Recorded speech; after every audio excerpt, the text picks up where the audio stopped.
ओम नमः शिवाय। प्रदोष अथवा त्रयोदशी का व्रत मनुष्य को सुखी बनाता है। बुध प्रदोष व्रत का महात्म्य को गंगा के तट पर किसी समय वेदों के ज्ञाता और भगवान के भक्त सूत जी ने शौनक आदि ऋषियों को सुनाया था। सूत जी कहते हैं कि त्रयोदशी का व्रत करने वाले को 100 गाय दान करने का फल प्राप्त होता है। सूत जी ने कहा है कि कलयुग में जब मनुष्य धर्म के आचरण को छोड़कर अधर्म की राह पर जा रहा होगा, हर तरफ अन्याय और अनाचार का बोलबाला होगा और मानव अपने कर्तव्य से विमुख होकर नीच कर्म में संलग्न होगा, तो उस समय प्रदोष व्रत ऐसा व्रत होगा जो मानव को शिव की कृपा का पात्र बनाएगा और नीच गति से मुक्त होकर मनुष्य उत्तम लोक को प्राप्त होगा। सूत जी ने शौनक आदि ऋषियों को कहा है कि प्रदोष व्रत के पुण्य से कलयुग में मनुष्य के सभी प्रकार के कष्ट और पाप नष्ट हो जाएंगे। यह व्रत अति कल्याणकारी है और इस व्रत के प्रभाव से मनुष्य को अभीष्ट की प्राप्ति होगी। सूत जी ने शौनक आदि ऋषियों को बताया है कि इस व्रत के महात्म्य को सर्वप्रथम भगवान शंकर ने माता सती को सुनाया था। मुझे यही कथा महर्षि वेद व्यास जी ने सुनाया और यह उत्तम व्रत महात्म्य मैंने आपको सुनाया है। प्रदोष व्रत विधान सूत जी ने कहा है कि प्रत्येक पक्ष की त्रयोदशी के व्रत को प्रदोष व्रत कहते हैं और सूर्यास्त के पश्चात रात्रि के आने से पूर्व का समय प्रदोष काल कहलाता है। इस व्रत में महादेव भोले शंकर की पूजा की जाती है। इस व्रत में व्रती को निर्जल रहकर व्रत रखना होता है और प्रातःकाल स्नान करके भगवान शिव की बेलपत्र, गंगा जल, अक्षत और धूप दीप सहित पूजा करना चाहिए। संध्या काल में पुनः स्नान करके इसी प्रकार से शिव जी की पूजा करना चाहिए। इस प्रकार प्रदोष व्रत करने से व्रती को पुण्य की प्राप्ति होती है।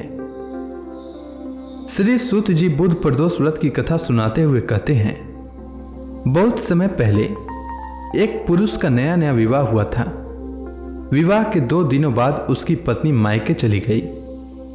कुछ दिनों बाद पुरुष अपने पत्नी को लेने उसके यहां गया।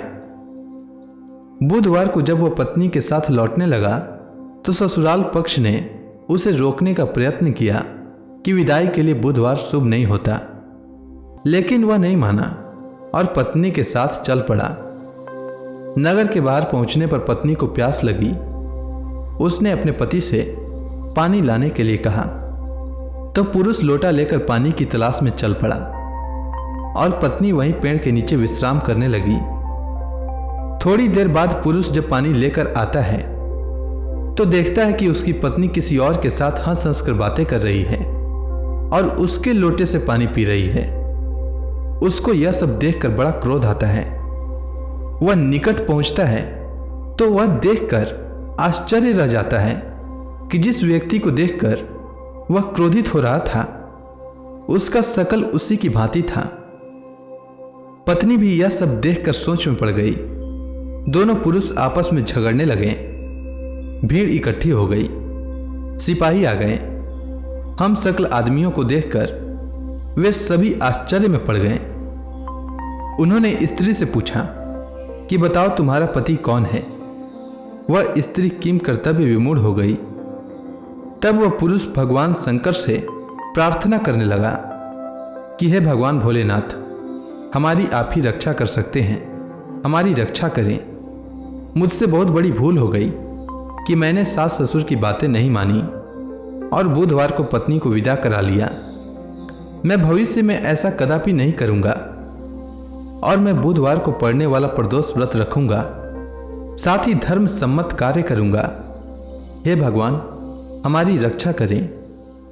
जैसे ही उसकी प्रार्थना पूरी हुई, दूसरा पुरुष अंतर ध्यान हो गया। इसके बाद पति पत्नी सकुशल अपने घर लौट आए। उस दिन के बाद से पति पत्नी नियम पूर्वक बुध त्रयोदशी प्रदोष व्रत रखने लगे। अतः बुध त्रयोदशी व्रत हर मनुष्य को करना चाहिए। भगवान शिव और माता पार्वती को प्रसन्न करने के लिए मनुष्यों को प्रदोष व्रत करना चाहिए। इस दिन भगवान शिव की विधि विधान से पूजा करनी चाहिए। धार्मिक मान्यताओं के अनुसार प्रदोष व्रत के दिन विधि विधान से भगवान शिव की पूजा और व्रत रखने से भक्तों की सभी मनोकामनाएं अवश्य पूर्ण होती हैं। इस व्रत को रखने से 2 गायों के दान के बराबर पुण्य फल प्राप्त होता है। तो इसी के साथ बुध प्रदोष व्रत की कथा समाप्त होती है। उम्मीद है आपको बुध प्रदोष व्रत की कथा अच्छी लगी होगी। धन्यवाद।